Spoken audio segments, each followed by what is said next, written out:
צהריים טובה.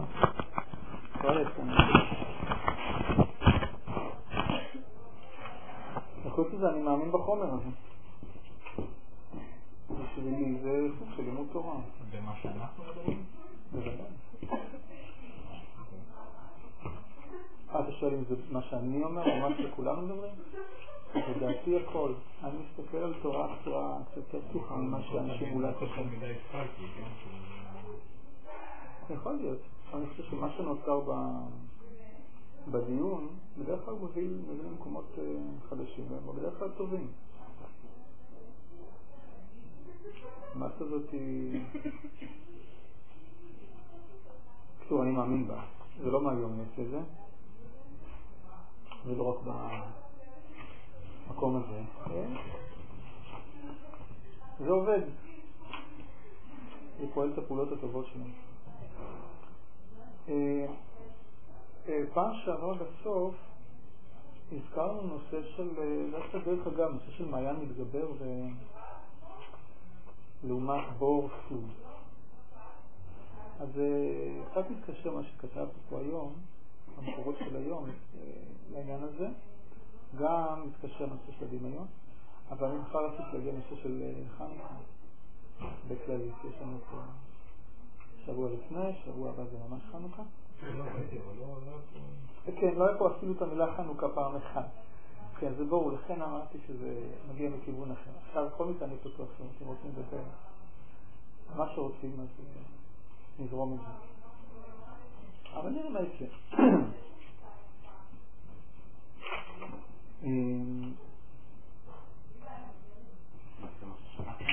זה מה ששלחתי, כן.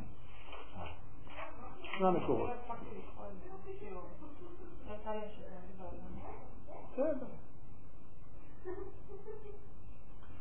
נראה בזריזות רגע את המקור הראשון. הוא כותב שבכל אדם יש דמיון שמלביש את השכל ונותן לו ברק והידור נותן. זה דבר שהוא קיים תמיד. באחד ההופעות של הדמיון בהקשר של השכל הוא כלבוש. הלבוש הזה הופך לברק ולאיזשהו הדר.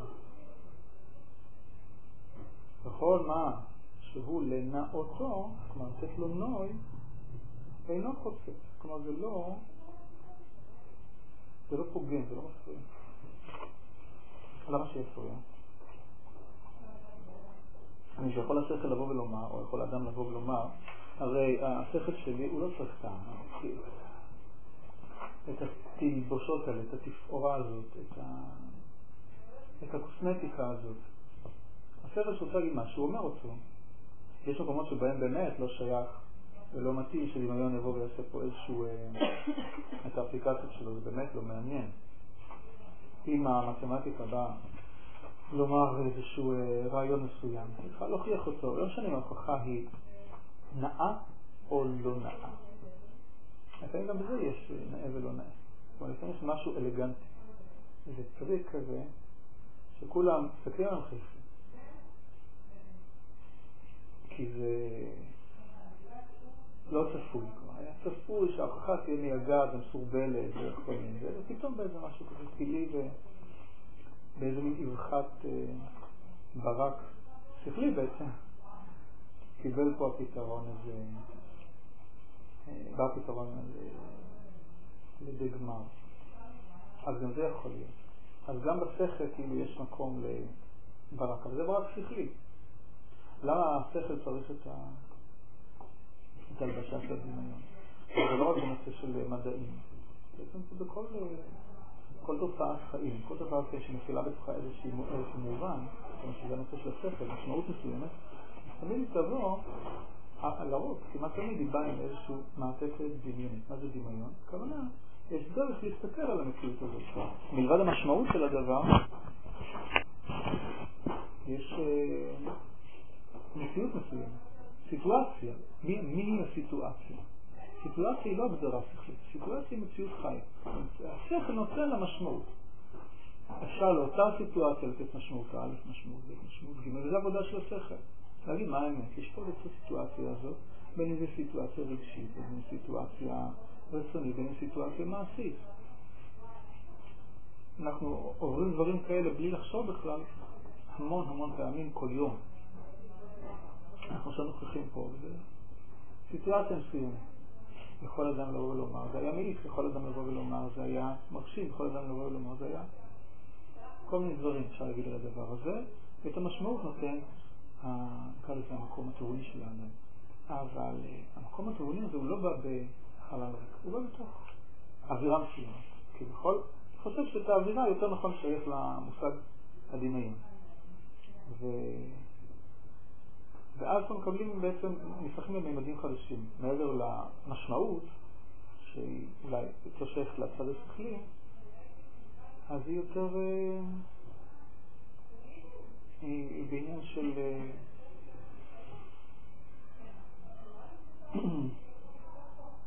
כלומר, את אותה משמעות, אם נגיד בחרנו את אותה משמעות, בחרנו משמעות א', את אותה משמעות אפשר להביא בכמה אווירות. אווירה זה הרגשה. כן, אבל זה יותר מהרגשה, כי זה כבר כולל הכל. האווירה כוללת כמובן גם הרגשה שהיא מאוד נוכחת בפנים, אז זה ודאי לא משהו שכלי דווקא. זה איזשהו חיבור בין ההרגשה שלך למה שקורה. נכון. איך זרמת לתוך הדבר הזה? איך הדבר הזה חוויה? חוויה זה מה שהדבר, איך אתה חווית את אותה משמעות?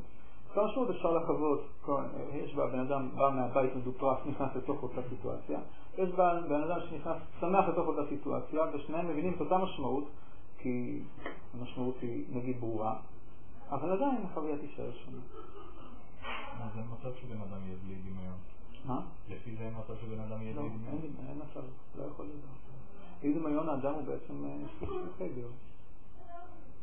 הוא סוג של מוות, זאת אומרת, בעצם לא חי את הדבר. אתה יכול אולי... בעצם זה לא מצב ריאלי, אין מצב כזה. כל עוד אדם חי, כל אדם נמצא באיזשהו אינטראקציה מציאות, והוא חי אותה בצורה של דמיון. זה בעצם תפיסת מציאות. תפיסת המציאות היא גם המשמעות של המציאות. איך אני בכלל חווה אותה? מה אני ראיתי פה בכלל? מה היה? מה היה מעשית? מה היה רגשית? מה היה ממילא גם אינטלקטואלי? את המשמעות, הדמיון לוקח את המשמעות של השכל ומכניס לתוכו. אולי השכל לא היה מרוצה מזה כל כך, אבל זה מה שזה. אז תמיד עכשיו, הדבר הזה יכול להיות נאה, כמו שאומר פה, יכול להיות מבריק, יכול להיות חי מאוד, טעון, יכול להיות מעניין מאוד, עשיר מאוד, יכול להיות פחות. אז נכון, אין אדם בלי דמיון, אין. אבל יכול מאוד להיות שיש אנשים שהדמיון שלהם כל כך מנוון, שתמיד הצבעים הם צבעים דהויים. ויש אנשים, אולי הפוך, שאפילו דבר כאילו הכי משעמם, אז הם מוצאים בו המון גוונים ואושר. יש שם הרבה יותר טעונים, הדמיון שלהם הוא מספיק אנרגטי כדי לצבוע כל דבר. אפילו דברים משעממים. אבל זה כן יהיה הבדל גדול מאוד בין אדם לאדם.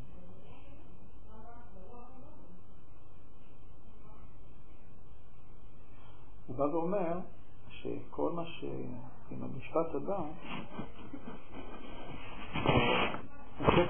כל מה שלנאותו אינו חוסר, כל מה שהוא, איך להגיד, כל מה שהוא סביר, כל מה שהוא בכלל, שעדיין אפשר לקרוא לזה יופי, שבעצם הוא מביא את המשמעות השכלית למקום של אווירה גם נכונה יותר, נכונה יותר, תומכת יותר, בריאה יותר, אמיתית יותר, אז זה בסדר, זה לא חוצץ, זה לא יוצר פגמים, אבל המותר מזה יוצא כבר מסדר הקדושה, כיוון שאין אור השכל שעורר בו כלל, ומשדי נעשה שד. זה מין רמז כזה.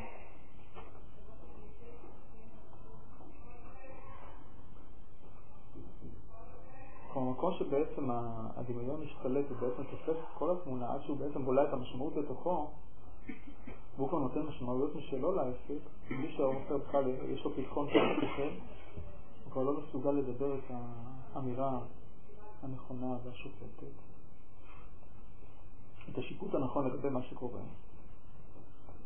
יוצא שבעצם האור מסתלק, ואז כביכול משדי, שדי זה אחד הכינויים לאלוקים, אז נשאר רק שד.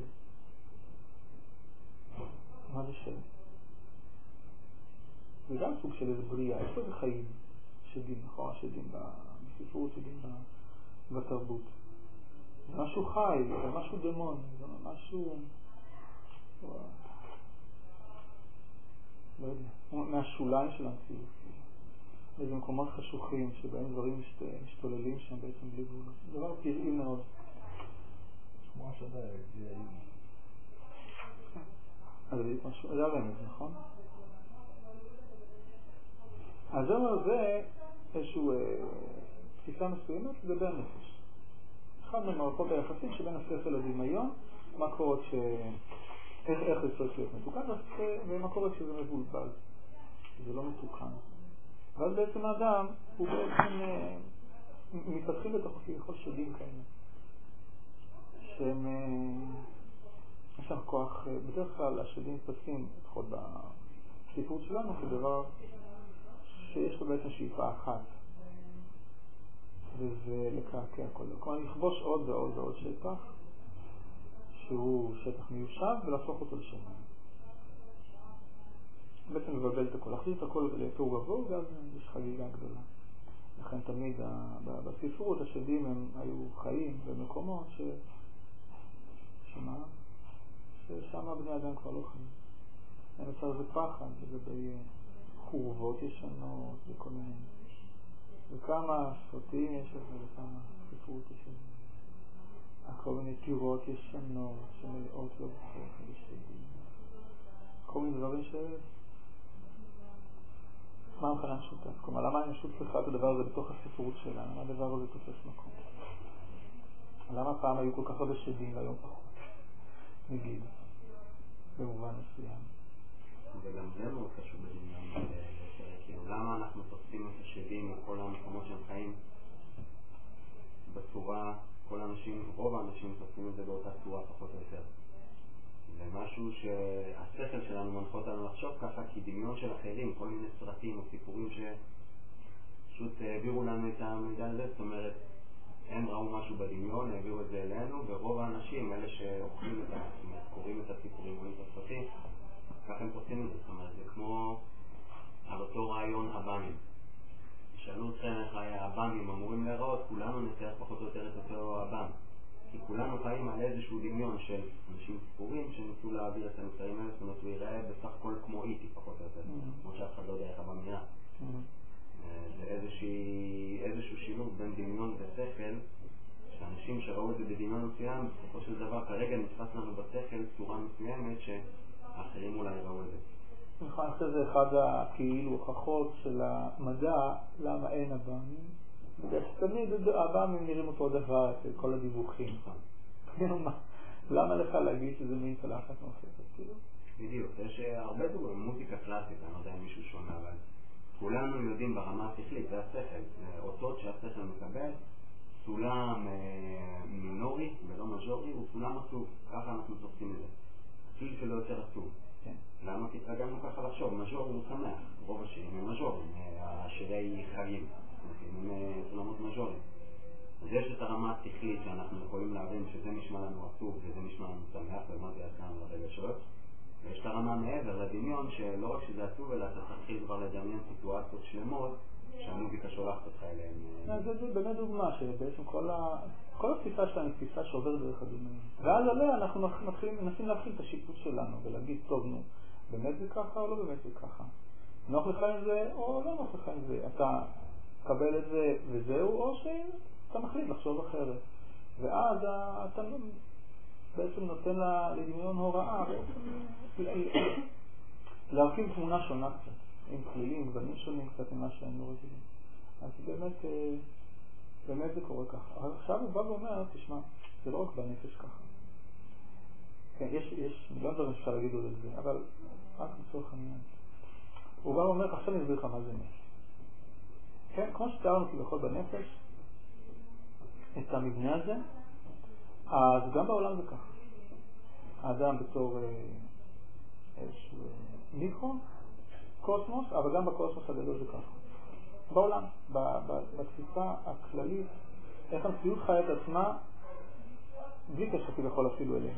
יש בה אור של, נקרא לזה שכל. גדול, כללי, יש אמת, יש מציאות, יש אובייקטיביות. שהיא קיימת לעצמה, היא לא צריכה לתרץ את עצמה, היא לא זקוקה לשום יחסי ציבור, היא לא צריכה להציג את עצמה אל מישהו אחר, כי היא נוכחת וזהו. אבל זה לא רק זה, יש עוד משהו. כי באמת, אחרי שהמציאות נוכחת, על כל פנים היא נוכחת בדרך מסוימת.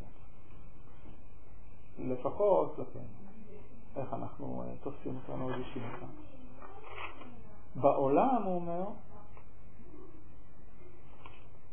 בשורה שנייה, בעולם השכל העליון, האלוהי, המאיר לדמיון, הוא יסוד הניסים המתגלים ברצון השם.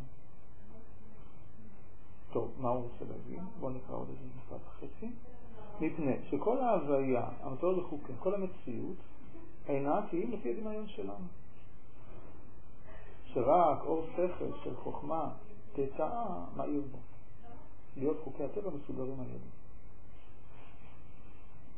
ואילו אור השכל העליון שולט הוא על הדמיון ומבט לו, ובתוך ערב זה נעשו הניסים.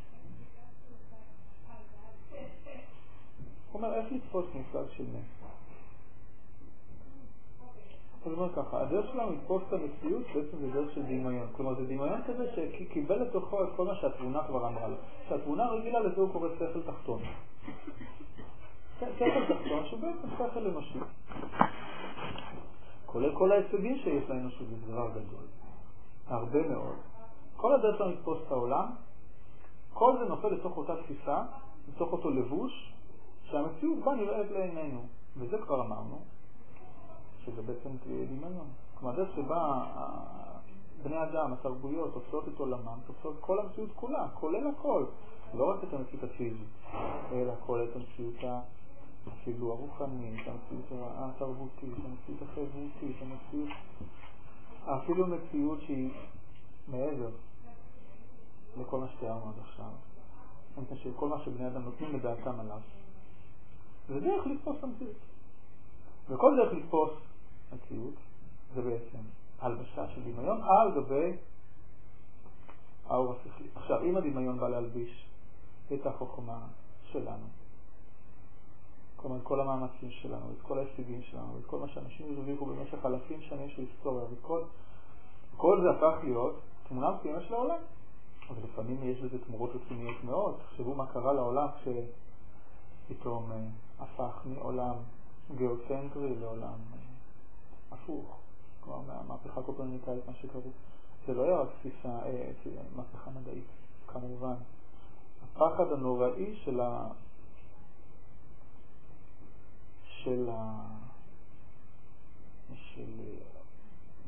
לא יודע, אוחזי התרבות בקרניים היה שהקרניים ישמטו להם. למה הכנסייה, הדת, מזנפה את אותם מדענים בזמנו? וזה עשתה רעש מאוד גדול.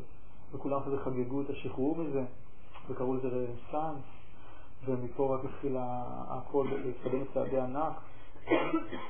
למה זה היה כל כך מפחיד? כי באמת זה לא שינה רק את המדע. טוב, מה זה משנה? כאילו, אם חשבת שזה מושך את זה, בוא נקרא שזה מושך את זה. או שכולם מושכים את כולם ביחד. מה זה משנה? היום נקלים את זה בצורה מאוד פשוטה. כך ילד שברור לו שכל הדברים נמשכים נגיד, כל הדברים נמשכים לאדמה. ויום אחד תבוא ותגיד לו, אתה יודע מה? כמו שהאדמה מושכת אותך, גם אתה מושך את האדמה. אותו דבר בדיוק. טוב, בסדר. לא כזה. אבל אז עשה משמעות נוראית. הכל התהפך.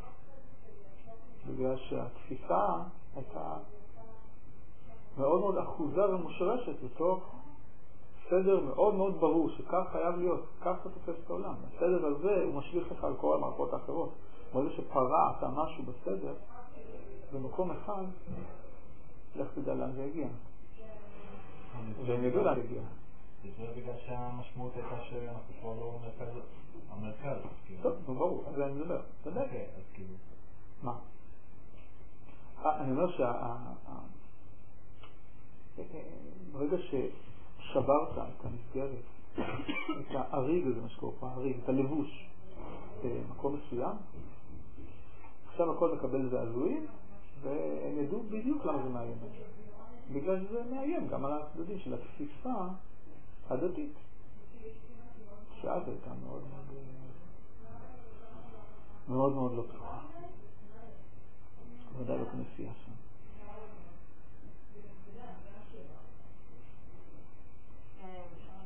בטח.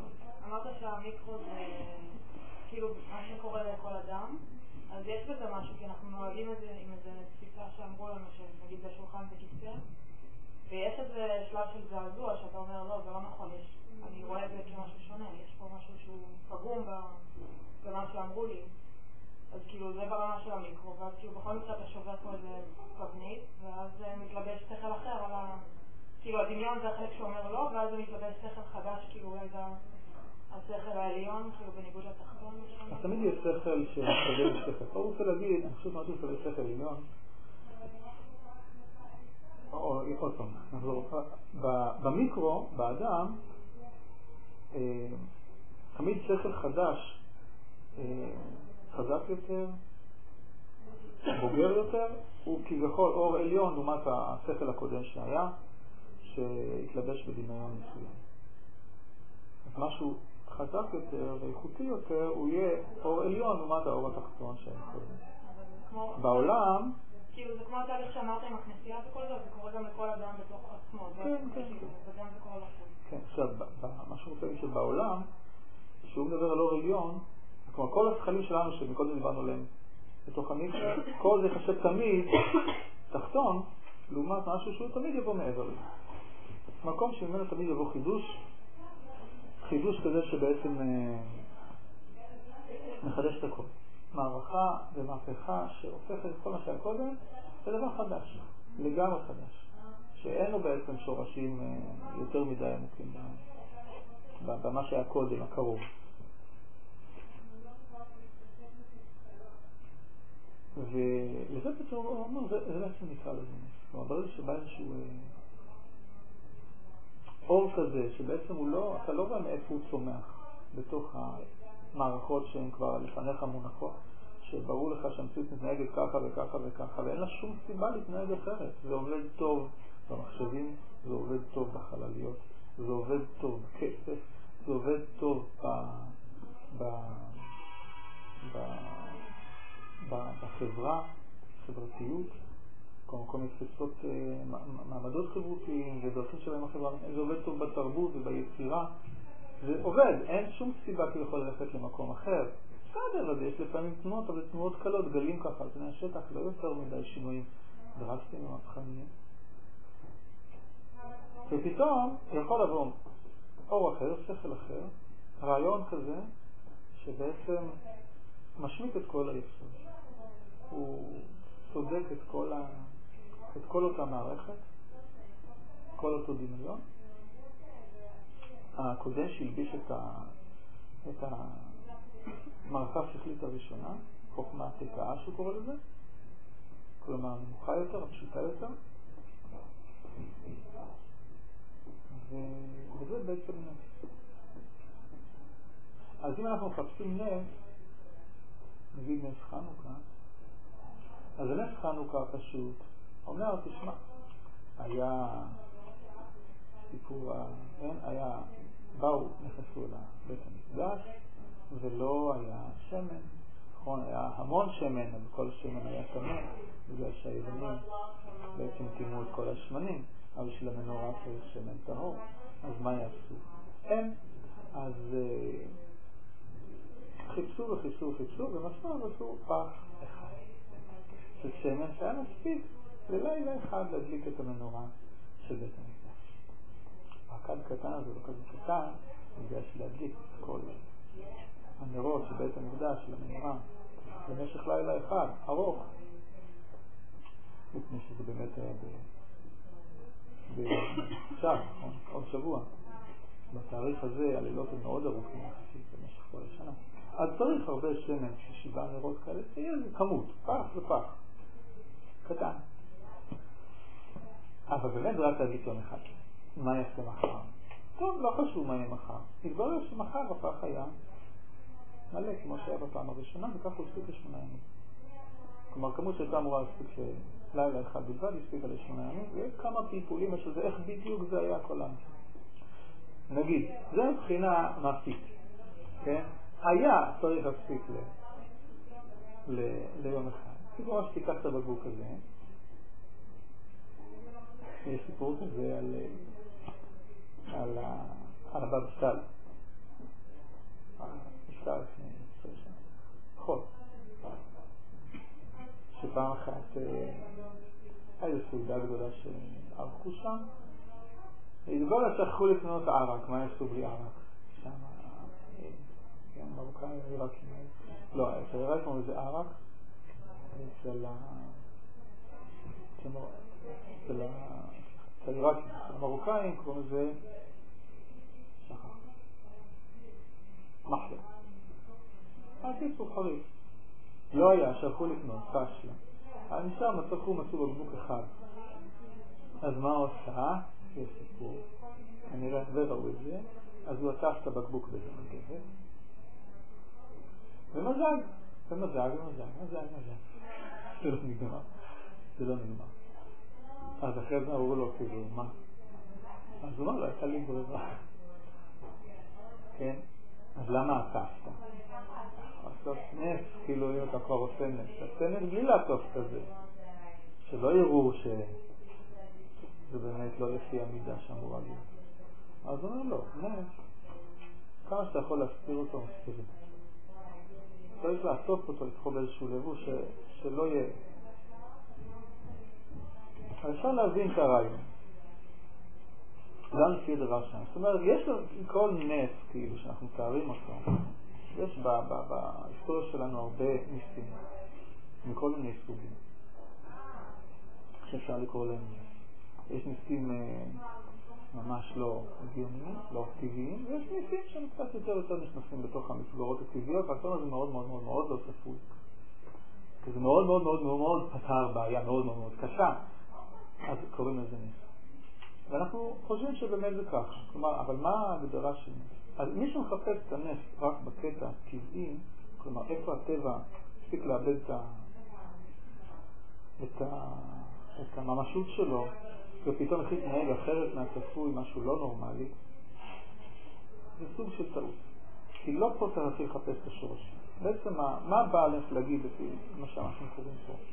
הנס בא להגיד לך, דבר ראשון, חוץ מלפתור את הבעיה, הנס בא להגיד, הדרך שאנחנו מסתכלים על המציאות זה דרך מאוד מאוד לגיטימית.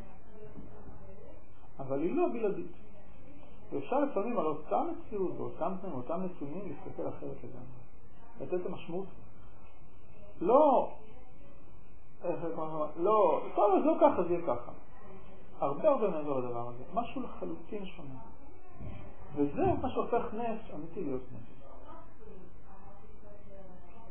הפעם רוצים להסתכל על הדבר הזה. כלומר, אם יש איזה משהו שמצליח להפוך לנו את כל התפיסה, שורה מאוד מאוד חזקה, פתאומית כנראה, ולהגיד לנו, חשבנו משהו מאוד מאוד ברור על המציאות, ופתאום, אולי אפילו בבת אחת היסטורית, זה שונה בבת אחת אישית. בבת אחת אישית זה מאוד פתאומי. בבת אחת היסטורית זה יכול לקחת שנה, עד שמבינים שמשהו קרה, שהוא מאוד מאוד מאוד לא היה אמור לקרות, אבל הוא הפך להיות מציאות, הוא שינה את הכל. וזה בעצם, זה הפך את הנס להיות נס. אם הנס הוא באמת מאוד חזק, אז יכול להיות שגם נראה אפילו צדדים מעשיים שלו, מאוד בולטים. אבל זה גם רק בשביל לתמוך את הדבר הזה, או בשביל לעורר את התפיסה, את המחשבה לדבר הזה. יש דרך מסוימת לחשוב, אבל אין שום סיבה להתקבל. לפעמים יש סיבה טובה לצאת ממנה. וזה, הנס בא לזעזע את התפיסות האלה, לקרוא את המציאות הדמיונית הזאת. לא שהיא דמיונית כי היא רעה, כאילו היא לא ריאלית. היא מאוד ריאלית, היא זאת שעשתה את הריאליה עד היום. אבל יכול לראות אחרת. מאוד חשוב שגם יראה אחרת. ובזה בעצם אנחנו מגדירים נס. הבא ואומר, עוד משפט אחרון כאילו, שנס ודמיון עולים בקנה אחד במספרם. שזה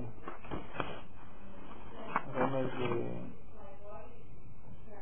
מעולה, אפילו מדהים. זאת אומרת, נגיד שהמושג נס, המושג דמיון, הם בגימטריה עושים אותו דבר. זה רמז שהוא כבר מעבר לשגרה. זה מה שגורם פה לעלות איזה חיוך ממש נחמד. איך אתה מחבר את זה לפרח השמש? לפי מה שאתה אומר, הנס פה הוא לא בדיוק זה באופן הפיזי שלו שהוא הספיק ל8 ימים, אלא איזה שינוי תפיסתי. לא, אני אומר, ברור שהנס, מבחינתי, ברור שהנס היה זה שהספיק 8 ימים, וזה לגמרי נס. כן? אבל כבר אמרו חכמים שבעצם הנס זה היה מיותר. מיותר מאוד. נקרא לזה מבחינה הלכתית. נכנסים המכבים למקדש, נכנסים למקדש, שידליקו. מה הבעיה? זאת אומרת, אין שמן? לא, יש שמן. הכל פה מלא שמן. חסר שמן? לא חסר שמן. אלא מה הבעיה? השמן הוא לא טהור, כמו שאמרנו. נכון? נשאר כאן שאלה. המנורה הייתה טהורה? לא. איפה בכלל לא הייתה. הייתה אמורה להיות שמנורה, המנורה הרשמית, שהייתה אמורה להיות טהור, הייתה אמורה להיות בגודל מסוים, הייתה אמורה להיות בכל מיני אפקטים שכך אמורה להיות, אבל היא לא הייתה. ברור שחדדו אותה כבר קודם. אז מה היה? כתוב מה הם עשו. אז כתוב במקורות שהם לקחו שיפודים, כלומר מקלות, מוטות של ברזל, וחיפו אותם באיזשהו חיפוי מסכתי זול, ובזה הדליקו. זה היה טהור, זה לא היה טהור. טוב מזה. הם בעצמם היו טהורים, אבל גם בשביל לעבוד את העבודת המקדש צריכים אנשים, כהנים טהורים. הם לא היו טהורים. למה הם לא היו טהורים? הרבה סיבות. לפחות את הסיבה שהם כרגע באו מהמלחמה. אנשים מתים, אתה הורג, החברים שלך זה דבר שהוא גורם לאדם לא להיות טהור. ההלכה אומרת. זה דבר שאין עד שום חולק, מבחינה הלכתית. כשכולם במצב של תנאים, שכל הכלים שיש לכם תנאים, שבית המקדש כולו כרגע תמה, כי עד לפני שנייה היה פה מלא חזירים, ושפכו פה קורבנות אליל, וכל מיני דברים, ואנשים גם אפילו מתו שם, תוך כדי המלחמה מן הסתם. אנשים משלנו, אנשים משלהם. כשכל המצב הוא כזה, אז מפנים מה שצריך לפנות, מנקים את מה שיש שם נקות. ולא מחכים מה שתטהר את הכל. כמה זמן לוקח לטהר? זה יכול לקחת המון זמן. אתה מתחיל ככה. וזה בסדר, תעשה את המאמצים תוך כדי תנועה. וזהו. למה היה צריך חינוך פה? שואלים הרבה מגדולי ישראל בדורות הקודמים. כאחד התשובות שאני, והיא קשורה לה, נצרף אותה פה למהלך שלנו. כל הנס היה, לא בגלל שהיה צריך בשביל לפתור איזה בעיה. זה לא בא לפתור איזה בעיה טכנית, איזה קושי מסוים שצריך להתגבר עליו. זה בא להראות שהקדוש ברוך הוא אומר, תשמעו, עשיתם את היום. כי, מה הכוונה? אני מתכוון להגיד. נחת רוח כזאת, כמו שהיה לי ממכם ב5 שנים האחרונות, כלומר, כל הדרך הזאת שהחלטתם להפסיק, להערץ תחת העריצים של התרבות הזרה הזאת שהייתה פה. ולהתחיל לחיות מחדש, ולקחת את האחריות על עצמכם, אפילו במחיר של מלחמה. הדבר הזה, מבחינתי, זה הדבר החשוב. בעצם עברתם מהפכה, וכדי להראות לכם שהמהפכה הזאת הייתה בדיוק מה שעשיתי שתעברו, אני אתן לכם רמז ברור, ככה זה ברק, טרח, הנה, משהו שבעצם לא נחוץ מצד האמת, אבל הוא בא כדי להראות לכם איפה אתם ואיפה אני. אנחנו מחוברים. כן?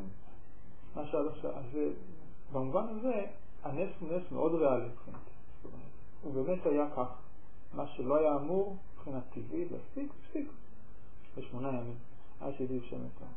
אבל כל המשמעות שלו היא בהקשר שאומר, נעשתה פה מהפכה. וגם אם אתם אולי עוד לא שמים לב בשטף האירועים, זה מה שבעצם קרה איתכם, כי באמת האירועים התגלגלו, ברגע שהתחילו, כבר קשה לעצור אותם, ובעצם אי אפשר עכשיו להתחיל לחשוב רגע מה קורה. אולי, נעשה חושבים. זה דבר ודף דבר, וכוחות נפש עלו ממקומות שאנשים כבר לא ידעו שקיימים, ולקום ולהתמרד, איזו פרובינציה רחוקה מול איזו מעצמה שבאמת הייתה אז מעצמה עולמית, זאת אומרת, הירושה של אלכסנדר השאיר ליורשים שלו באמת היה משהו גרנדיוזי. באמת חצי עולם מוכר, אז כמעט את כל העולם המוכר, הוא באמת התפרס מאפריקה עד סוף אסיה, כמעט, כולל כל מה שבאמצע.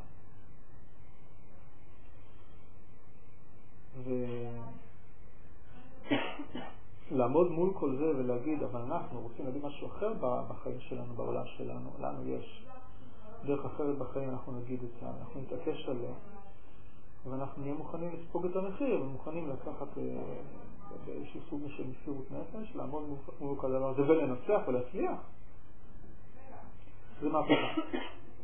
המהפכה הזאת היא לא פשוטה, זאת אומרת, אחרי לא כל כך הרבה שנים, זה כאילו התמסמס לגמרי. מבחינה פוליטית נקרא את זה, מעשית. כמה מלכות חשמונאים? היה דור 1-2, בדור השלישי כבר. התפרקו כמעט מכל הערכים שלהם, הם כבר נתנו דריסת רגל לרומאים, שהתחילו אז לעלות, והדרך לחורבן לקחה לא הרבה יותר מ200 שנה. ואז אחרי זה לא היה יותר בית שלישי, אנחנו מחכים לו. אבל היה גלות מאוד מאוד ארוכה ורצינית של 2000 שנה. אז הם הרוויחו נגיד 200 שנה של עצמאות. גם כן, איזה עצמאות. עצמאות בחסות רומא. ואחר כך שהרוויחו עוד איזה גלות של 2000 שנה. אז מה הנס הגדול? הבחינה הזאת. אז באמת, למה אנחנו עושים את זה זכר? כל כך הרבה שנים.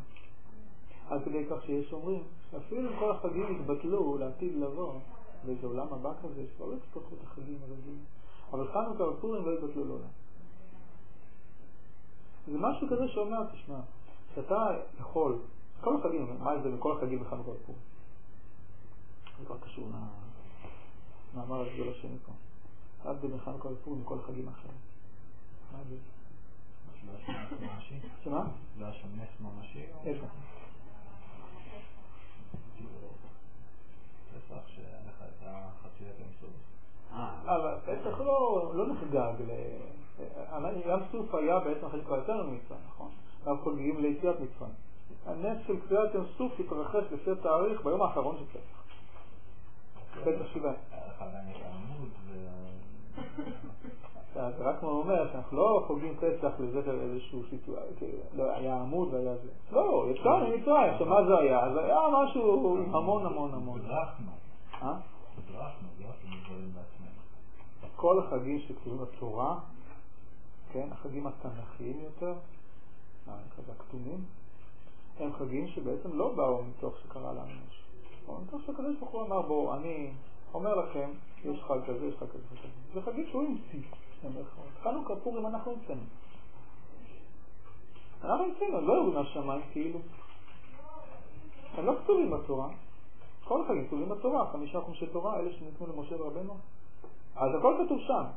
חוץ מחנוכה ופורים. אין עוד מצוות כמעט כלום. שאפשר להגיד, אנחנו הבאנו אותם לעולם. אנחנו אלה שחיים פה, עם ישראל הזה, שפעם קיבל את התורה, הלך עם התורה הזאת כך וכך וכך וכך שנים, ויום אחד הוא החליט עוד משהו. חג חדש. פורים קדם לחנוכה. זה היסטורית, נכון? הוא עוד היה... הוא נכנס לתנ"ך. הוא עוד נכנס לתנ"ך, נכנס למגילת אסתר. וגם זה לא היה פשוט. זה עוד סוג של מהפכה. כלומר, עם ישראל להגיד, תשמע, קרה פה משהו, שאנחנו הולכים לכתוב את זה בתנ"ך, בכלל, זה דבר גדול. הולכים להכניס את זה לתוך התנ"ך, הולכים להחליט שהדבר הזה ילווה אותנו מכאן ואילך כל ההיסטוריה. לעולם ועד נחגוג את תלייתו של המן. נגיד, אם זה לא זה. אבל זה חידוש לא יפה. זו המצאה מאוד רצינית, בעצם מהפכה. אי אפשר, אתה לא יכול להגיד שקרה פה משהו, לא יכול לקחת על עצמך את הזכות, להוסיף עוד משהו ליצירה כזאת, שנקראת תורה, אם לא באמת קרה פה משהו אמיתי. משהו שובר כאילו את כל הכלים. בעצם נס. פורים היה כזה, חנוכה היה כזה. יש הבדל ביניהם, זה לא קרה במקום יותר מדי להיכנס לזה. פורים לא היה נס ששבר טבע כזה. לא נפתחו השמיים וצמח כזה לא יודע. כן? אבל כל סיטואציה, מה שהתרחש שם, זה היה מאוד מהר, בצורה כל כך מוטט לכיוון של לטובתנו, מה שנקרא, וכל זה צמח מתוך סיטואציה שאתה כל כך לרעתנו, ולכן זה בעצם נשמע. וזה היה באמת פתאומי, זה היה זעזוע נוראי. עם ישראל עבר משהו, ומתוך זה הוא הלך ובנה את בית שני. כלומר, בעצם נגמרה הגלות הראשונה בגלל פורים. זה משהו, כי עם ישראל יכול להמשיך בגלות. הוא כבר השלים עם זה, כבר התייאש עם זה, מזה שאי פעם הוא יגאל. זה כל הרקע לסיפור שם, של המגילה. והנה זה קרה. קרה נס. כלומר, נשבר התפיסה, ופתאום ישראל הבין, לא, אני חי. חשבתי שאני כבר מת, אבל אני חי. זה דבר גדול. זה דבר שאפשר היה, לא עכשיו ככה. אפשר היה לא להתעורר מהחלום הבלהות הזה של הגלות, זה משהו ככה. והנה זה קרה. עכשיו, נחנוכה קרה, שאנחנו כבר כן בתוך בית שני, בנינו בית שני, והתברר שזה לא איזה גן עדן. בהתחלה הפרסים משלים עלינו, בית שני, אחר כך היוונים כובשים את הפרסים הזה משלים עלינו, אחר כך, אני מדלג על חנוכה, הרומאים מביסים את יוון, אז הם משלים עלינו, ובסוף, אף אחד, כן, כבר אין עלינו, כן, הלכנו לגלות וכבר אין על בן משפחה, אנחנו בכלל חזרנו לגמרי, כבר אין קיום לאומי לאנשים. אז מה חנוכה?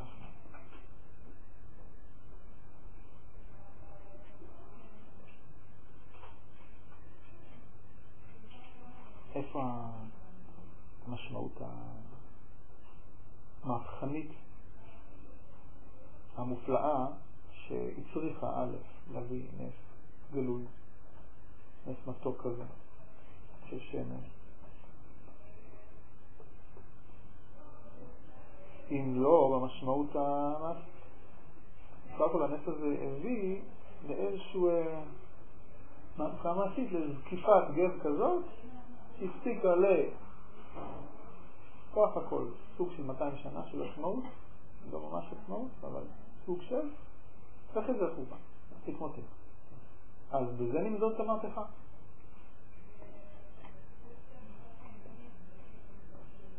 אפשר גם להגיד שהם היו כאילו אנשים רוחניים, היו מאוד מעשיים. מי?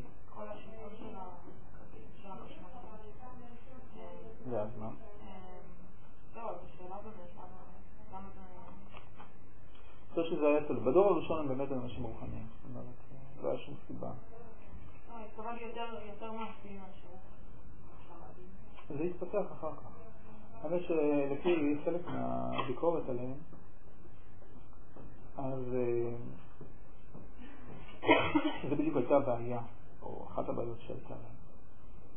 מכיוון שהם היו אמורים באמת להיות אנשים רוחניים. ברגע שהם החליטו שהם תופסים גם את ההנהגה הפוליטית, אז בעצם הבסיס, ההצדקה לשלטון שלהם פגע. לכן זה לא החזיק מעמד. הם היו כהנים. כהנים יש להם תפקיד מאוד מוגדר וברור בעם ישראל. אנשים שהם אמורים להיות מורי הרוח. וכשהרוח הידרדרה עד כדי שעם ישראל עמד בפני תבוסה רוחנית, בפני העוצמה היוונית, שהיא עוצמה אינטלקטואלית, שהיא עוצמה תרבותית, לא רק עוצמה צבאית. אז באו הכהנים ואיכשהו פרץ משם מרד. בצורה מאוד מופלאה. כזה שהצליח לסחוף את הכל ביחד איתו, לא כל כך מהר, אבל בסופו של דבר קרה. הפך לניצחון מזהיר. ופתאום התגלו כל מיני כוחות. אז סדר, יהודה המכבי, סדר הוא נכד של כהן גדול בשם יוחנן, הבן של דמות רוחני בפני עצמה שנקראת מתתיהו, ופתאום מתגלה שהבן אדם הרוחני הזה, כל כך הרבה שורשים רוחניים, הוא גם כנראה מצביא מכונן מאוד, אחד הגדולים שמתוארים בהיסטוריה הצבאית שלנו. אבל הוא לא היה מלך. גם האחים שלו שסופו של דבר ירשו את הניצחון ונעשו מושלים, עוד לא היו מלכים. הצאצאים כבר הפכו למלכים, ואז התחיל להסתער. הם היו צריכים להחזיר את המלכות אל העם, לבחור את הנציגים הנבחרים באיזשהו אופן. וכך היה אמור לכאורה להצליח יותר. אנשים שבעצם הגנים המעשיים הם יותר זורמים בעורקיהם, בתור קוד כזה, להגיד שבט יהודה. שבט יהודה הם אמורים להיות המנהיגים הפוליטיים. דוד המלך שבט יהודה. ככה אמור היה כביכול להיות. אז הם תשתסו פה בנקודה הזאת. בסדר, נניח. בכל אופן, המשמעות של המציאות שקרתה היא לא הלכה לאיבוד. בגלל שעוד פעם, אם אנחנו מנסים לבחון, אז מה הנס, כלומר, על מה בעצם באים וזכורים את הדבר הזה, מה המשמעות המופלאה הזאת, אני חושב שאולי כדאי לקרוא כמה שתתים פה, במקום השני. זה מכתב שנכתב בין יום כיפורים לסוכות, ששנת תרע"ו, כתוב שלמעלה, י"ג תשרי, עטור, תרע"ו, תרע"ו כמעט 100 שנה, אחורה, לרב דוד כהן, שעשו היה רב, אז הוא היה סטודנט בבאזל, אחר כך הוא, אולי כבר אז הוא היה מזיז, זה דבר שהוא שמר אותו עד סוף החיים שלו. הוא נקרא הרב הנזיר, אבל אחד התלמידים הגדולים סופו של דבר של הרב קוק, הוציא לאור חלק מהכתבים שלו. הוא מדבר פה על מושג חידוש. אני לא רוצה קצת מההמשך. בפסקה השנייה יותר. זה כלל מופקף בהשקפה פנימית של הנשמה. שחידוש אמיתי הוא נלקח מתמצית כל המהות של היש הקדום לו שמכוחו בה. לדוגמה, הפרי יוצא לא מהגבעול שמחובר אליו, וגם לא מהענף שאותו גבעול מחובר אליו, ומאיפה יוצא פרי?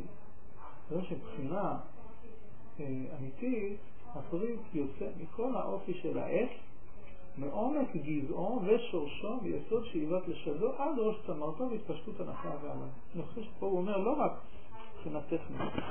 בעצם פרי, שכבר יוצא פרי מתוך משהו, שזה בעצם הוא רוצה לומר, זה החידוש, כן? לעץ יש חידוש. מה החידוש של העץ? פרי. יש לך פה משהו שהוא לגמרי לא פרי, זה משהו שהוא, אנחנו אומרים, כאילו, אתה לא יכול לאכול עץ. כן?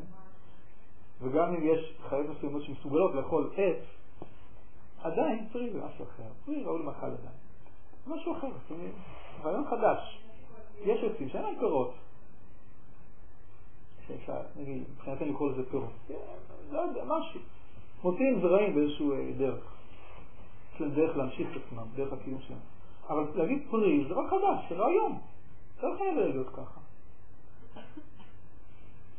ולא שיש דברים שלא כאלה. אז יש פה חידוש. מאיפה בא החידוש הזה? מאיפה יונק הפרי? מאיפה הפרי, הרעיון הזה יהיה מאיפה הוא יוצא? אז הוא אומר טוב, תשמע, הוא יוצא, ודאי לא נגיד, הסיבה הקרובה. הוא לא יוצא מהגיבול, הוא גם לא יוצא מהעלה של יד הגיבול, הוא לא יוצא גם מהמס, הוא יוצא מכל העץ, וכל העץ כולל הכל. כולל מראש הצמרת עד עומק השורשים, אבל גם יותר מזה, הוא יונק בכלל מהרעיון הזה שנקרא עץ. עץ זה כבר רעיון בפני עצמו. עוד לפני שהוא משהו, לפני שהוא חומר, הוא רעיון. הוא גישה מסוימת לחיים. יש כל מיני גישות לחיים. חלק מהגישות האלה הן גישות ביולוגיות, חלק מהגישות האלה הן גישות דומה מאוד, גישות מולקולריות, גישות אטומיות. המציאות עצמה חיה, מדברת עצמה בהרבה דרכים. יש דומה, החי מדבר, וכל ילד לומד להגיד בכיתה א' אולי, או אפילו כבר בגן, וזה גישות שונות, זה שפות אחרות. אז השפה הזאת שנקראת עץ, היא שפה מיוחדת. וגם עץ זה לעומת עץ זה, זאת אומרת מין לעומת מין, משפחה לעומת משפחה, אפילו בתוך הסוג הזה שנקרא צומח. גם פה זה שפות אחרות, זה נואנסים אחרים. ופתאום בא, בתוך שפה שלמה, רעיון שלם שנקרא עץ, פתאום יוצא פרי. אז מכל זה ביחד בא הפרי, וזה נקרא חידוש אמיתי. כל הבאה המחודשת באמת אינה יוצאת מהסעיף האחד הקרוב, אותה חוליה שההיגיון תופסה, אלא מכל המהותיות, המשכלת והחיה, הפועל זורגה של המחדש. וכל חידוש הוא מזדלף רק מהחלק, משאיר חלקים בלא תנועה רוחנית, איננו חידוש באמת, כי סידור מכני במערכת ההשכלה. כלומר, לא חידוש באמת הוא חידוש. יש מה שקורא סידור מכני. ציטה, בתוך הציטה עשית איזה שינוי, וכל הסתכלת פה, הסתכלת משם. או שינית איזה חלק קטן, שבעצם הוא... כן, אפשר לראות את זה בתכנים של התוכנה שאנחנו מורידים, אז כל שולחים לנו עוד פעם עדכונים, גרסה. אבל הרבה פעמים הגרסה, שנה איזה מעגל קטן בתוך הגרסה הקודמת, לא באמת איזה שינוי מהפכני. יום אחד פתאום מכריזים משהו חדש. משהו חדש, מאיפה בא משהו החדש הזה? הוא בכלל לא תלוי, הוא לא צריך, הוא לא מתבסס על כל מה שהיה עד עכשיו. הוא יותר נכון, בהקשר שאנחנו פה אומרים, אם אתה רוצה באמת שינוי אמיתי, אז הוא אחד כזה שבא, מתוך כל מה שהיה עד עכשיו, את הכל משנה ביחד. הוא לא בא מזה קצה, כל השעה נשאר באותו מעמד שלו. זה חידוש אמיתי. או במקום כזה בא נס. כל זה בעצם מה שנס. נס זה חידוש בהקשר הזה. הוא בא מתוך מעמד שלם, בתוך מערכת שלמה, כי בכל אין שום סיבה ללכת למקום אחר.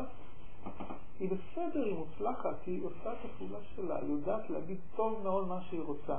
בסדר, מדי פעם יש איזו תנועה, מדי פעם יש איזה קצת יותר ליטוש, מדי פעם קצת יותר איזה מנגנון. ויום אחד מתברר שבעצם לא, כל מה שראית עד היום, בעצם יכול לבוא ולהגיד משהו חדש לגמרי. הוא בכלל משועבד למשהו הכל. ואז נוצרת מהפכה. אז נוצרת חידוש, זה בעצם מה. ויש דברים כאלה שבאים בקנה מידה כל כך גדול, שאין לנו דרך לראות אותם איך הם יבואו מראש. נס אביב העמים. כן, זה גם ככה. לפי הדישה, עכשיו זה, כן, עכשיו כבר זה... אבל זה נס מפחיד. אולי זה שיר. הידיעה היא עבדות, ממה שזה מפחיד אותנו. נכון. יכול להיות שאנחנו קשה להקיף, אנחנו רואים בטווח מאוד מאוד קצר הכל יחסית. אבל יכול להיות שבעוד כמה שנים נפגש. נגיד, אתם זוכרים מה שהיה אז, כל המושג הזה? יכול להיות שזה אחד הדברים שהכי הקפיץ את העולם למקום חדש. רשו לי להטיל ספק. לא, אני לא יכול להיות. אבל הרבה פעמים אנשים לא ראו את הדבר הזה מלכתחילה. דברים שכאלה.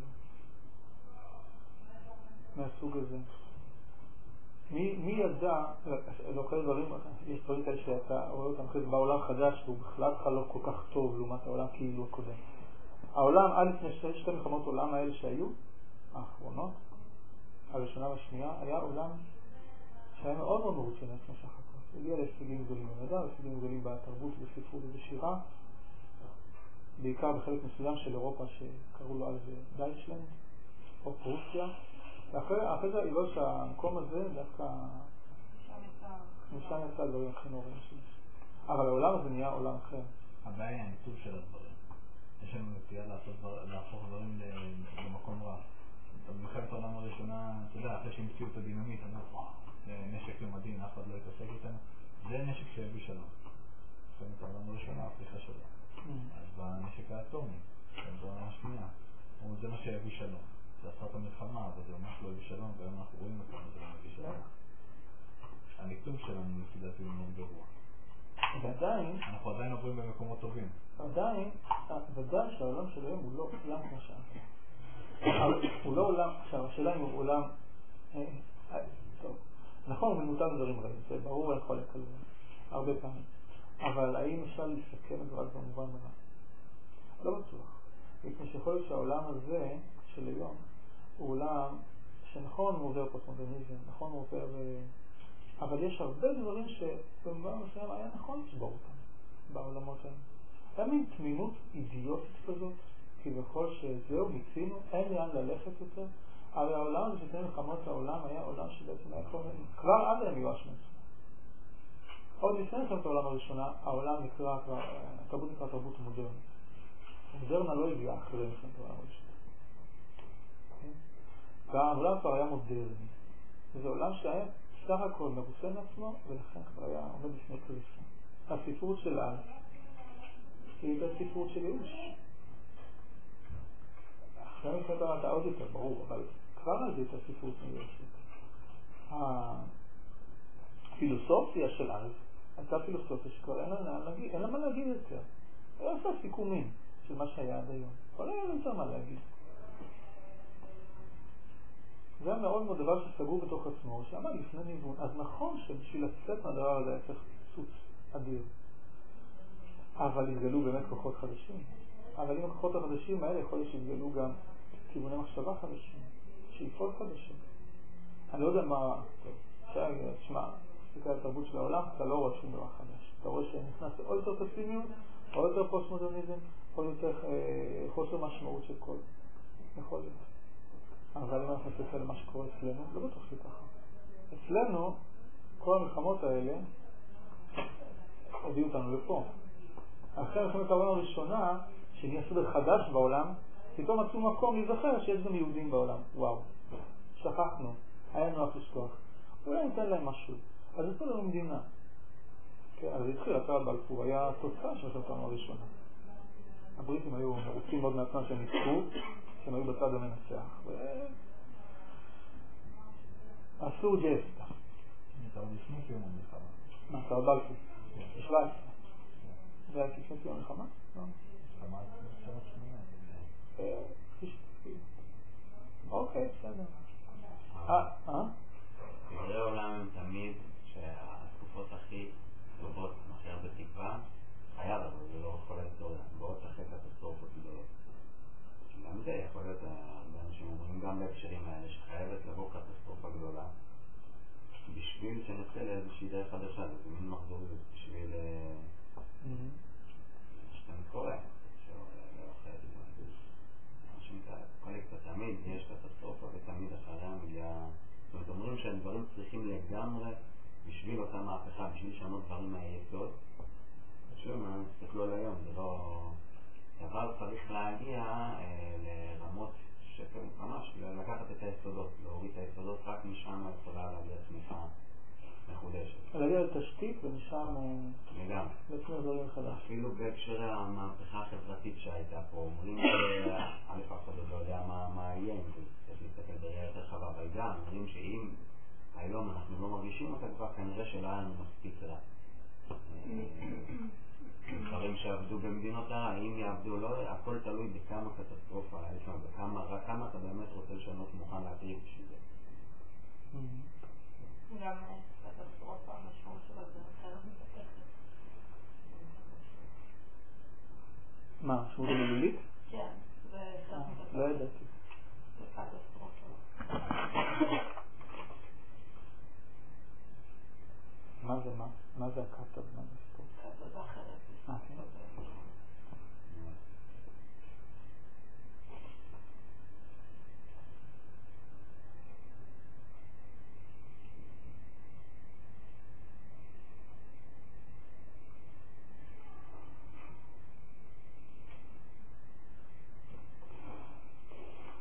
טוב.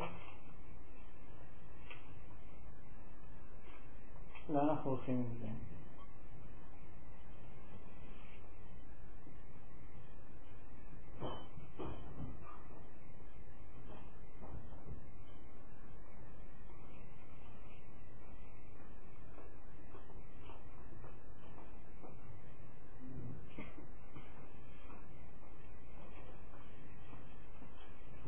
הקשר הוא כתב את זה? למה מדבר בפסקה האחרונה בהקשר הציוני או משהו זה על עם ישראל? איפה? חלק האחרון. תראה לי איפה, תקשיב. כי אתם המעט מכל העמים, וצור ישראל יפריץ מהרה סוכת שלמה על המוח. מה הוא רוצה להגיד פה? הוא בא, בואו נקרא את הפסקה האחרונה יותר מההתחלה שם. הוא אומר ככה, ממוצא דבר נלמד, כלומר, ככה כל כזה, של מה שהיה עד עכשיו, שהאחדות, חידוש וענווה הם שלושה מושגים שאחדים כל כך זה בזה ששווים להיות מושג אחד. בדרך כלל שלושה מושגים שכאילו אין קשר ביניהם על פניו, אחדות, ענווה וחידוש. אז הוא אומר בעצם זה מושג אחד משלוש פנים. הוא מסביר רק באחדות השלמה, והיא הנעדרה בקודש, כלומר אחדות כזאת שהיא כל כך לא מוטה לכל מיני כיוונים אחרים, עד שבעצם היא שייכת לקודש, היא מושג של קודש. יש הרבה סוגי אחדות בעולם. יש אחדות קואליציה, יש אחדות אורגנית, יש אחדות, כל מיני סוגי אחדות, כל מיני דברים אפשר לדבר עליהם, על אחדות ועל פירוד. אבל תמיד זה משהו מקומי. אז בואו ניקח את המושג אחדות ונכליל עוד ועוד ועוד ועוד ועוד, עד נגיע למצב שמין אחדות כזה כולל כל המערכות. את העולם הגשמי, הרוחני, את העולם של שכל, את העולם של דמיון, את העולם של כל העולמות. איזה מין אחדות יכולה להכיל דבר כזה שבעצם כל המציאות כולה, ולהגיד עליה אחדות, לא רק בתור מילה אלא בתור באמת ככה. כנראה שזה משהו שקשור לקודש, לאלוהי, אבל באחדות השלמה אנחנו מוצאים כבר את העושר של כל, שאין בו שום חסר כלל. וזה היסוד של קביעת החידוש ברום העליון, לא הולך ושופט דווקא מכל. כשאנחנו מבקשים חידוש אמיתי, אז רוצים שיבוא כמה שיותר מהכל. מאיזה כל? כמה שכל יכול להיות. אם רוצים מהפכה, אז היא צריכה לבוא מתוך כמה שיותר עולמות שהם הולכים ונהפכים. זה אחד הקריטריונים, אפילו המדעיים, לנכונות של תיאוריה. כל שתיאוריה יכולה להסביר יותר ויותר תופעות ויותר ויותר הקשרים שונים, אז זה אחד המדדים לאמיתות שלה. היא מסבירה נקודה מקומית, וזה כל מה שיודעת להסביר. אז לא בטוח שהיא מעשית, לא בטוח שהיא שימושית, לא בטוח שהיא גם נכונה בכלל. על כל שהיא באה ומקיפה יותר ויותר מקומות, יותר ויותר ממדים, יותר ויותר משמעויות שונות, עולמות שעד עכשיו נאלצנו להסביר בצורות נפרדות, במעגלים נפרדים, והקשרים תוך עצמם. אז היא תהיה חידוש אמיתי יותר, היא תהיה מהפכה יותר גדולה. היא תוכל לבוא ולתת אפילו משמעות חדשה לכל מה שידענו. אז זה מצד המושג של האחדות בקשר למושג של החידוש. חידוש גדול יותר אם הוא בא מתוך עולם של אחדות גדולה יותר. ככל שהוא מסביר יותר ויותר דברים כדבר אחד. נכון? פשוט? הגיוני? המושג הכי פשוט זה שדר מוחד של הפיזיקה. שמנסים למצוא. עוד, אבל יש שאיפה. למה זה כל כך שאיפה? למה כל כך ברור שזה יהיה? כאילו, עד כדי כך. משהו שיהיה, משהו שיש. פשוט לא חושב שנכון פעם לעלות על זה. שמה יש? זהו. מה יש? שדר מוחד בפיזיקה. תיאוריה אחת מסבירה הכל. היום הקוונטים והיחסות הם לא מצליחים. יש לך ארבע תיאוריות, אבל יש לך תיאוריה אחת שמתארת הכל, ולא צריכו להוכיח אותה. תורת המתארים. כן. אבל אפשר להוכיח אף פעם. בעיה, נכון? אין לנו אפשרות, אנחנו יכולים להגיע להגבלים האלה. גם עכשיו מדברים דיבור על החלקיק האלוהי שהתגלה בשבט. אבל אמרו שזה לא... אין, אתה נכנס לסקלת גודל, זה לא ייגמר, כמו שאנחנו ביקום הוא בלתי נתפס מבחינתנו. וזה לא משהו שיכול להשתנות מבחינת טכנולוגיות או כאלה דברים. פה יש דבר אנחנו... טוב, אני כבר מתחיל. למה לא? השאלה אם הוכיחו שאי אפשר יהיה להוכיח. האם הוכיחו שאי אפשר יהיה להוכיח? דבר ראשון אי אפשר להוכיח כי אנחנו מתבססים בהרבה דברים על... מה רק למושג?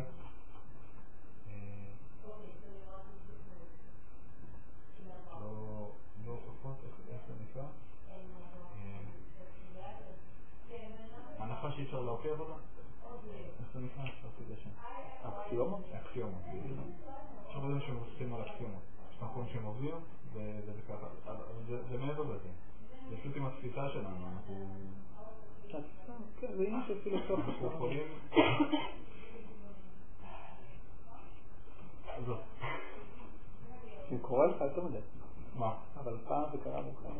מה? שמה? אתה אומר עזוב. למה אתה מבטא? לא, כי זה להפסיד פרפט. אז מה? זה בשביל אנחנו פה. רגע, עכשיו מה מושג ענווה? איך זה קשור פה? ואז אנחנו עוברים לעם ישראל. למה? בשורה השלישית פה, בפסקה הלפני הגדולה, בלא אחדות לא יש חידוש, עם סדרנות של חידוש. מה זה לא יש? אין, נכון? כך הוא כתב. בלא אחדות לא יש חידוש, זה יותר מאין. להגיד לא יש, היום אתה לא אומרים זה ככה, אבל זה יותר חזק מלהגיד אין. לא יש, כי אין מצב שבלי אחדות אין חידוש, אלא יש סדרנות של חידוש, אתה מסדר כך, מסדר אחרת. זה לא, זה טוב שאתה מסדר אחרת, כן? אתה מפסיד כל מיני אפקטים. היה זה מישהו, היה פעם הרב אריה לוין, נקרא הצדיק הירושלמי. הוא חי לא לפני כל כך, הוא נחקר ב... 40 שנה. בערך. הוא היה גר בדירת חד, בשמה, ליד השוק בירושלים. זה הדירת חדר של פעם, משהו כמו זה. זה היה הבית שלו. פינה אחת עם כיור, פינה אחת לזה, זה. קיצור, משהו של פעם. וכולם הם עולים לב לרגל. שהוא אהב את כולם. אז פעם, אני חושב שם שפעם נכנס אליו מישהו, וראה אותו גורר את השולחן מצד אחד צד שם. אז מה אתה עושה? אז מה, אני עובר את דירה. אז מה? לא, פעם בחודש אני מזיז טיפה את זה, וזה, תן לי הרגשה שצרים לא עומדים על מקום אחד. יש משהו התחדשות קצת. זהו. אז זהו, לזה כל סדרנות שטחית. אתה מסדר טיפה שונה. אתה מקבל תחושה שמשהו זה. וזה טוב. לצרכים שלו. אבל זה לא חידוש. חידוש שהוא שוטף מן הכל, הרי הוא שוטף ממקורו בהתגברות בלתי פוסקת. תוספת אחרי תוספת, תוספת מעולה מתוספת. תמיד יש משהו חדש, ותמיד משהו חדש יהיה גדול יותר ממשהו הקודם. זאת אומרת, זה גם איכותי וגם כמותי. וזה גם מתמיד. איכותי, כמותי ומתמיד. נמצאת ההתגלות החדשה בכל עת עולה על כל הקדומות, חדשים הבקרים רבה אמונתך. מה זה כל הקדומות? זה כמו להגיד אפשר לצייר, נכון, יש את הקטע של כמו המשחק של ילדים, יש בבוסטה כזה. אז זה נכנס אחד בתוך השני. אבל אם אתה שם את זה הפוך, מכוסיות כאלה, שנכנסות צד אחד בתוך השנייה, צד שני, אתה יכול לשים אותם הפוך, אבל יוצא מגדל. אז כל אחד הוא עושה את כל המגדל יותר גבוה. אבל כל אחד יותר קטן מהשלב הקודם. פה הוא אומר, לא, חידוש זה דבר, זה ציור אחר. זה אומר שאם א' היה X, אז ב' הוא גדול כמו כל מה שעד עכשיו היה א'. ג' יהיה גדול כמו מה שעד עכשיו היה א' וב' ביחד. כל אחד יהיה גדול יותר מכל מה שעד עכשיו מתחלה ועד עכשיו. זה חידוש אמיתי. כן, אז יכול להיות, מבחינה זאת, יש שתי דרכים להסתכל על האנושות. האם הדורות הולכים וגדלים או הולכים ופוחתים? מה הכוונה בדורות? זאת אומרת, האם האנשים של היום הם כביכול, הם יותר אנשים של פעם? כן. יותר איכותיים. מצד אחד אנחנו אומרים, הדורות הולכים ויורדים. איפה הדורות שפעם היו כך וכך? אתה מסתכל על האנשים או על מה שיוצא מהם? אני מסתכל על האמירה. כי זה הבדל, כי אנשים... יכול להיות. אנשים אותו דבר. בסדר, לא אוהב את זה. אני רק מציג שתי סיפור, בלי להיכנס לנכונות של זה. צריך להסתכל על דורות שהולכים ופוחתים, צריך להסתכל על דורות שהולכים ועולים. כן? עכשיו, זאת אומרת, נגיד ככה, לא יודע, נגיד, דור של חנוכה. וואו, מה שהם עשו. בסדר, עברו דורות, אתה יודע, יותר עממי, יותר נורמטיבי, פחות חידוש גדול. אז הדורות הולכים ויורדים. פעם היו אנשים כמו רמב"ם, היום, איפה תמצא אנשים כאלה? שכל מסתובבים את כל התרבות על האצבע הקטנה שלהם, עושים מהפכות. קשה למצוא אנשים כאלה. כן? רק מצייר כאילו דרך תפיסה מסוימת, לא מדבר על הנכונות שלו. אפשר להגיד, לא. פעם היו דורות פרימיטיביים, עבדו אלילים, לא יודע מה, רצו אחרי כל מיני דברים של הבל. לא ידעו כלום, המדע היה בקנטה. היום, הכל הרבה יותר בוגר. היום ילדים בגן יודעים מה שאז המדענים חיפשו בנרות. וכן הלאה. זה עוד דרך מסוים. פעם לא ידעו לחשוב, היום כן יודעים לחשוב. או להפך, פעם ידעו לחשוב, אני לא יודעים לחשוב. אפשר להסתכל על זה ככה. אפשר להגיד, תשמע, אנחנו, גם אתה אומר שהדורות הולכים ויורדים, אבל תמיד הדור החדש בא על גבי מה שהיה קודם. זאת אומרת, יכול להיות, ואז נקבל דוגמה של מה שנקרא ננס על גבי ענק. יש ענק. על הראש לא עומד גמד, אבל הוא רואה יותר ממה שהענק רואה. לא בגלל שהוא יותר גדול מהענק, אבל בגלל שהוא עומד על הענק. כן? אז הוא אומר, לא בזכותנו, בזכות הדורות ההם. אבל אנחנו עכשיו יכולים להגיד יותר ממה שהם ידעו להגיד, כי אנחנו עומדים עליהם כבר. יש לנו כל הניסיון שלהם, יש לנו כל ההישגים שהם השיגו, ולקחנו את כל זה, עשינו יותר. האם הם יכולים לחזר את מה שהם עשו? לא. אנחנו גם מדהים לעומתם, נגיד. בתפיסה הזאת. אבל זה לא אומר שאנחנו לא יכולים לראות יותר. בסדר? זה דרך מסוים. אני בא ואומר, לא, פה הוא אומר, יש דרך עוד יותר גדולה אפילו להגיד. אפשר להגיד ככה, שנכון שהננס, נגיד שהוא באמת ננס, עומד על גבי הענף, אז לא כשהוא רואה יותר. האמת היא שהוא, בגלל שהוא לא רק עומד על גבי הענף, אלא הוא דבר שהענף יצמיח. אז הוא לא ננס שעומד גבי ענק, הענק גדל יותר. מה שיש היום, אפשר לראות את זה כמנותק ממה שאלה, רק עומד על גבי מה שהיה. אבל אז זה לא אחדות. אתה רוצה לחפש אחדות, אתה רוצה להבין את החידוש, תבין שהענק כולו גדל. המציאות גדלה, והצמיחה מתוכה עוד קומה. שאולי כביכול היא נראית בעין שלא רואה אחדות, או רואה שלב קטן. אבל מי שמחפש את החידוש, אז מי שהחידוש צמח מהעקבים עד ראש הדבר החדש. באמת, נהיה פה דבר חדש לגמרי. המציאות כולה היא דבר אחד, מהבחינה הזאת. אז אתה יכול לצפות חידושים בצורה אחרת. אתה מגיע גם להישגים, אני חושב, יכול גם לראות את באמת יותר רחוק. יותר מאשר אפילו הגמד שאומר הענק רואה. נכון שהוא רואה יותר רחוק מהענק, אבל כשהענק כולו צמח עוד ורואה דרך העיניים כאילו של הגמד, בעצם רואה את הכל חדש. יותר ממה של הגמד. הגמד יראה יותר רחוק, אבל בעיניים של גמד. אבל אם הענק יראה יותר, הוא זה שרואה יותר רחוק. כי עכשיו הוא צמח יותר, אז הוא רואה כענק, הוא לא רואה כגמד. משהו אחר גם. וזה אומר, האמת שזה אומר, אם אתה רוצה להסתכל על ישראל, תסתכל ככה. זה מה שקורה אצלנו. אנחנו עוברים כל כך הרבה שלבים, כל כך הרבה גלגולים, כל כך הרבה עליות וירידות, כל זה בעצם קומות והתחדשות של עוד ועוד קומה של עם שלם שמתחדש, היסטוריה שלמה שמתחדשת. לכן אנחנו מחפשים את עצמנו בניסים, אבל לא רק בניסים. הניסים בעצם עוזרים לנו לראות את עצמנו חדש, עד כדי בעצם הנס הפך להיות חלק מהטבע שלנו. זה כל מה שעושה, מנס לנס כאילו עם ישראל מתגלגל מנס לנס, ממאורע למאורע, מתקופה לתקופה. וזה בעצם ככה, זה מה שאנחנו בעצם אמורים להסתכל על עצמנו. לא כל פעם לבחון את עצמנו איפה היינו לפני רגע ואיפה אנחנו עכשיו. זאת אומרת, ביחס לאחר, הפרי בוחן את עצמו ביחס לגבעול, ואז הוא אומר, זה מאוד מעניין, איך מהגבעול הקטן הזה יצא משהו כמוני. תראה איזה הבדל, תראה מה אני שווה. גבעול כזה קטן, יכול להשים לך דבר כמוני. מה הגבעול הזה לידי? בסדר, זה משהו שמחבר אותי לעת, אבל מה? עזוב. העיקר זה הדבר כאן. וככה הפרי כאילו לומד להעריך את עצמו, אבל הוא אידיוט גדול אם הוא ככה מעריך את עצמו. אז שהוא לא מבין, שבעצם, את עצמו אפילו לא מבין. אז נכון, הוא מבין שהוא אדמדם, ויש לו עסיס טוב, והוא מתוק, וכל הדברים האלה. אבל הוא לא מבין את ההקשר בכלל. כי הוא מסתכל רק מקדימה, קצת מקדימה, קצת מאחורה. זה דבר מאוד מאוד נמוך. אם הוא היה מבין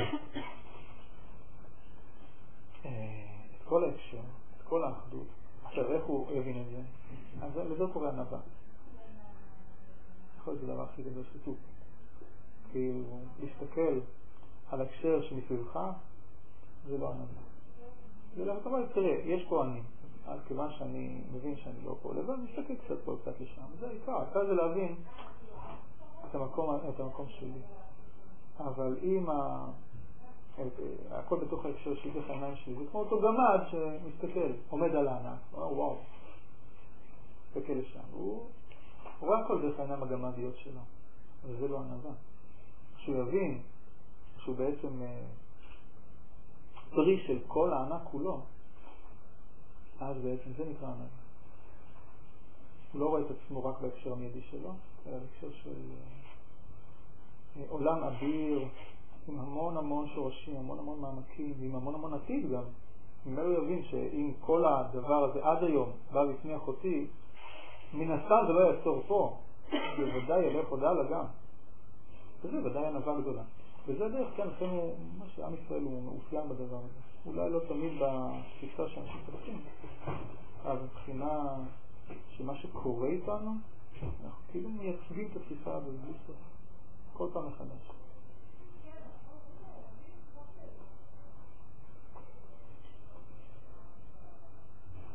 זה בעצם לא שפקודים פה במשך.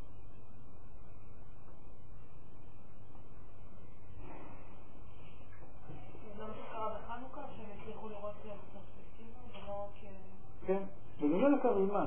בגמרא כתוב שהן החליטו לעשות חג רק שעברה שנה. זה לא היה מיידי. זה לא היה כזה, זה כאילו היה איזו הצלחה, ישר הולכים לחרות את זה במצבות ובלוחות העיתונים וההיסטוריה. לא, לקחו את הזמן, בוא נראה מה היה פה.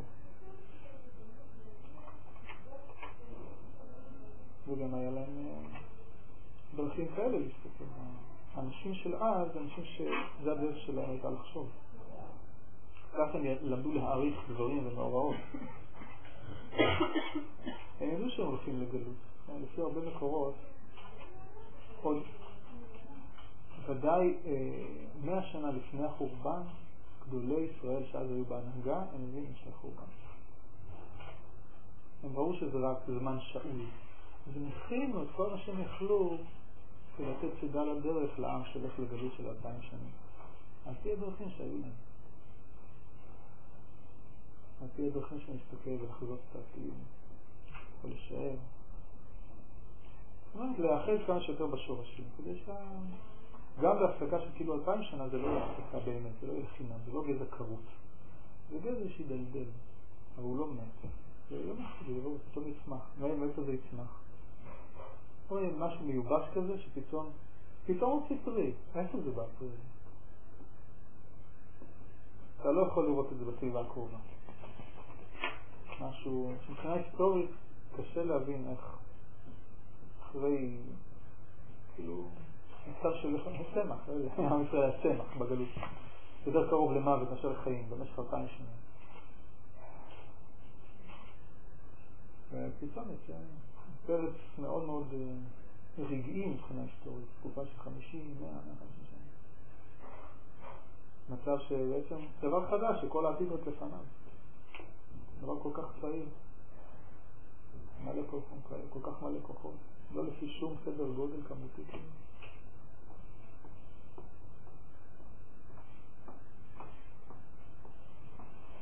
טוב.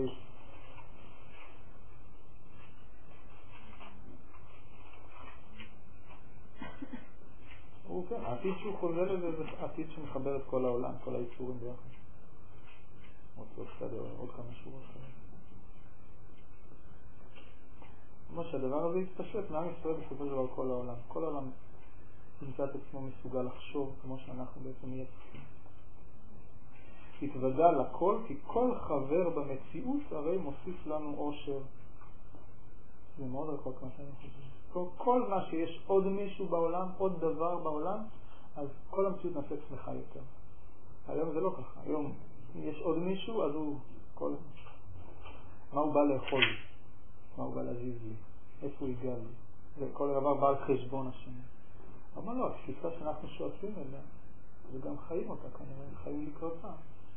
התפיסה הזאת, שכל חבר במציאות רק יוצא לנו אושר, אנחנו נהנים מזיו החיים שבניצוצו, עם כל הסתעפות גודל עתידו. כמו שאנו נהנים מהניצוץ הזאת בקרבנו. כמו שאנחנו שמחים בזה שאנחנו נמצאים, ככה נוכל לשמח בכל דבר, לא רק אנחנו. כל דבר יוכל לשמח בכל דבר שקיים בעולם, רק להתמלא מזה עוד אושר. זו תפיסה מאוד עתידית. מאוד חלומית. אבל זה אין את זה. זה הדרך שבה איינפלד חשב תמיד. רק הולך ומברר את המחשבה הזאת, כי באמת יש לה הרבה קושיות מעשיות, וגם קושיות הרבה נסיגות, הרבה בעיות. אבל איינפלד ממשיך לייצג את הדבר הזה. שזהו נלחם מול כל התפיסות במיוחד ביוון. תפיסה של התרבות היוונית, מה שאחר כך תרבות מערבית, היא עוינת הדבר הזה חלוטין. לא מאמינה בזה, לא... במה? בהכל. עוינת את זה לגמרי. מה אתה מדבר? מה? מה היא עוינת? עוינת את התפיסה הזאת, תפיסה של אחדות, ענווה, עד כדי שאיפה שבעצם הכל יהיה... כל המציאות תהיה שמחה. עם כל איזשהו תוספת. ולא כל הזמן התגוששות. שאם יצליח לנחש תחתיו את הכל.